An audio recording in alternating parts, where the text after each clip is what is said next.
आयुष्यात कधीही काहीही करा, पण कुणाची नक्कल नका करू, आणि जर का केली तर मात्र हुशारीने करा. ही गोष्ट आहे भारती आणि अंजूची. त्या दोघींची घरं एकमेकींच्या अगदी समोरासमोर होती. अंजू वहिनी, कुठे आहात? कधीची शोधतेय तुम्हाला. अरे वा भारती, खूप खुश दिसतेस. थांब, आत्ताच आले.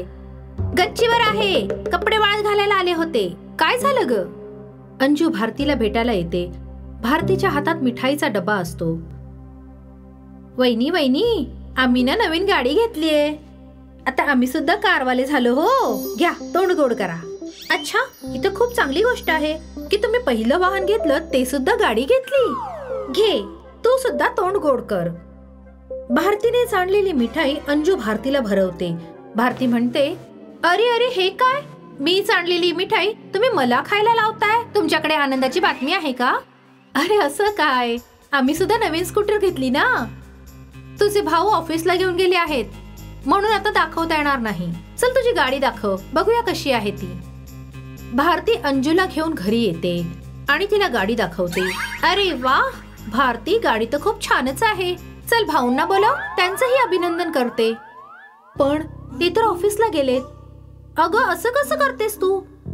तुमची गाडी तर इथेच उभी आहे. अहो वहिनी, म्हणत होते की तिकडे पार्किंगचा प्रॉब्लेम आहे.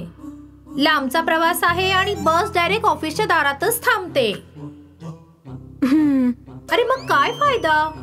यापेक्षा चांगलं असतं की तू स्कूटर घेतली असती. हवा तिथे स्कूटर नेता येते.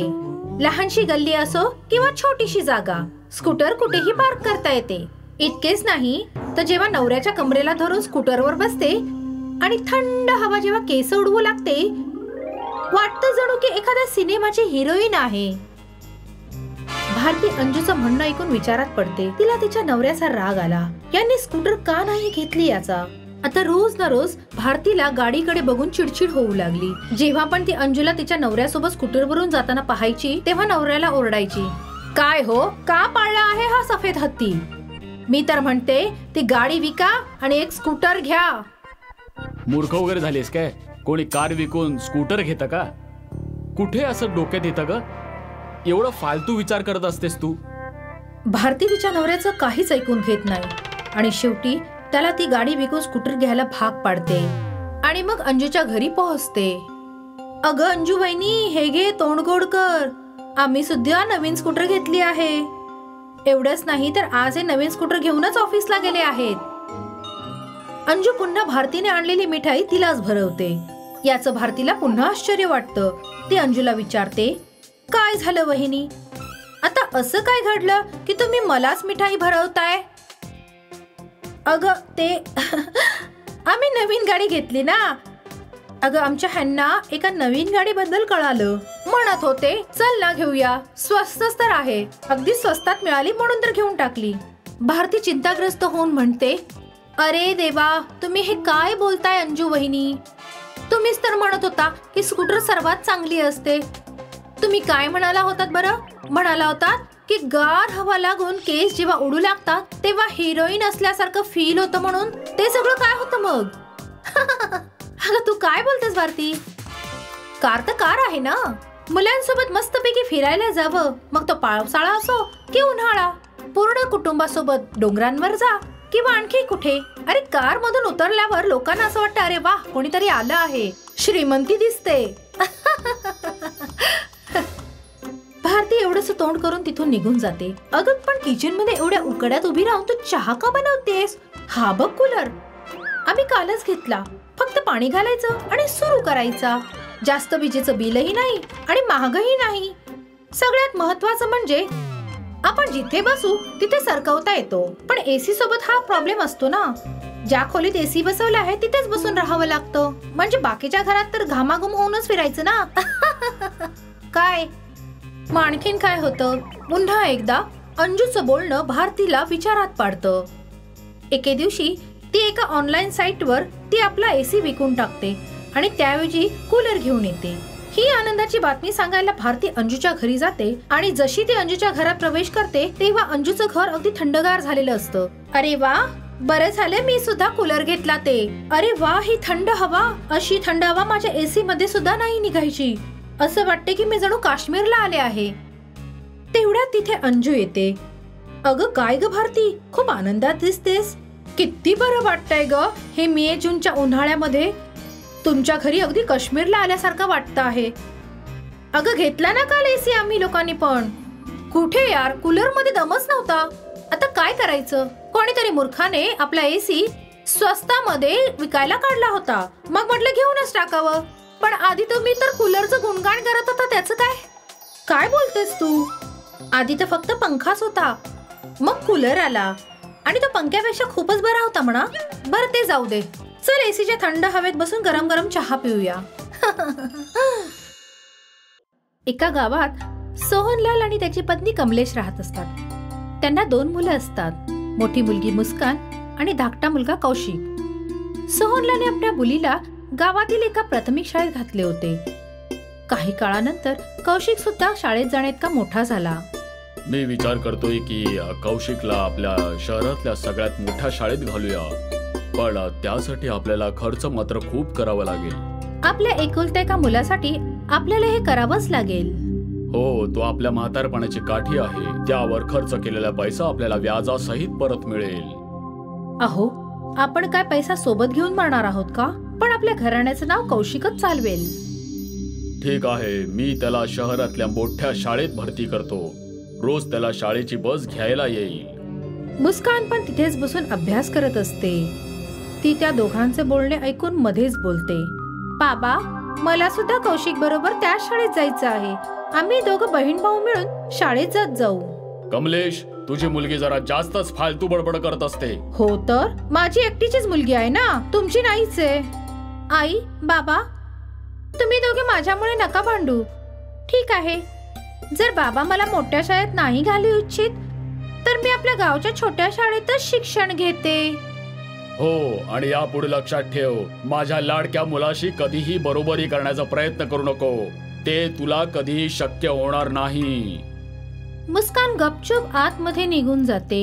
आता कौशिक रोज शहरातल्या मोठ्या शाळेत जाऊ लागतो, तर मुस्कान सुद्धा गावातल्या शाळेत जाऊ लागते. एके दिवशी सकाळी मुस्कान वेळेआधी शाळेत जाण्यासाठी तयार झालेली असते, पण कौशिक मात्र अजूनही तयार झालेला नसतो.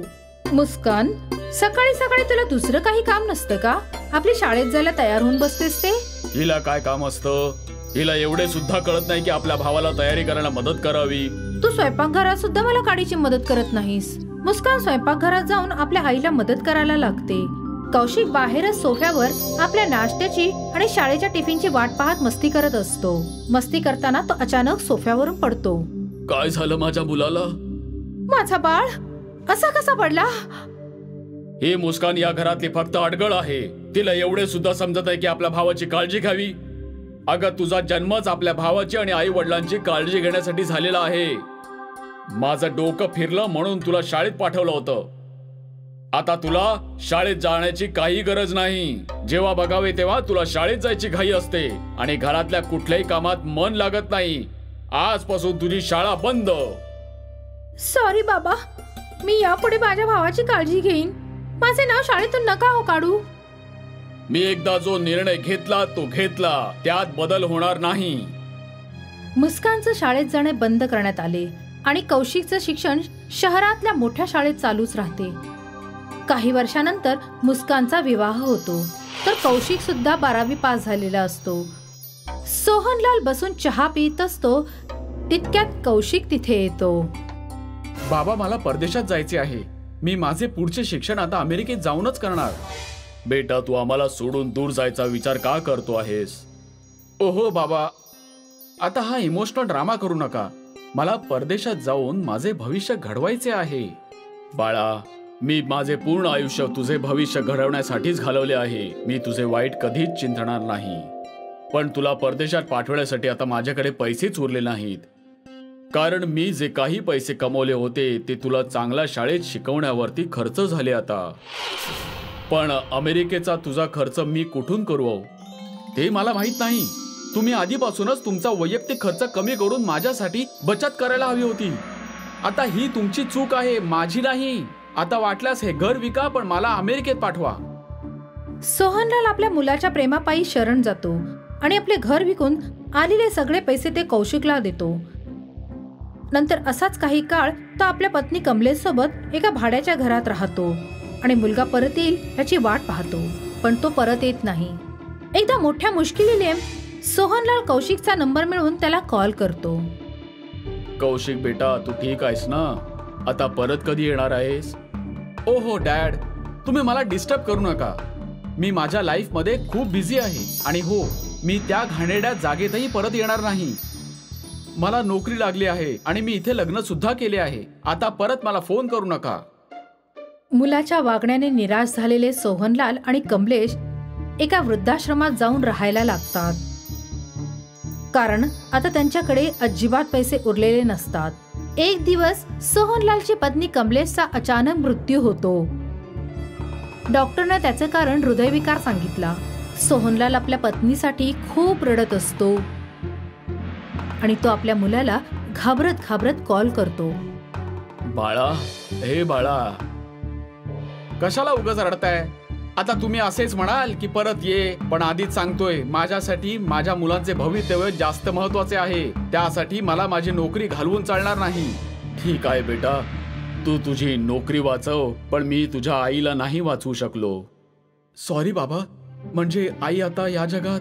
हो बाळा, बाबा ज्या व्यक्तीला जायचे होते ती व्यक्ती तर गेलीच, पण आता तुम्हीच सांगा, मी माझ्या मुलांचे भविष्य संकटात कसे टाकू? हो बाळा, बरोबर बोलत आहेस. बाबा तुम्ही काळजी करू नका, मी काही पैसे पाठवून देतो. राहू दे, आम्ही वृद्धाश्रमात राहत होतो, मला तुझ्या पैशांची गरज नाहीये. फोन कट होतो आणि सोहनलाल आपल्या पत्नीची अंतिम क्रिया पार पाडतो. तो जुन्या आठवणी काढून खूप रडून घेतो.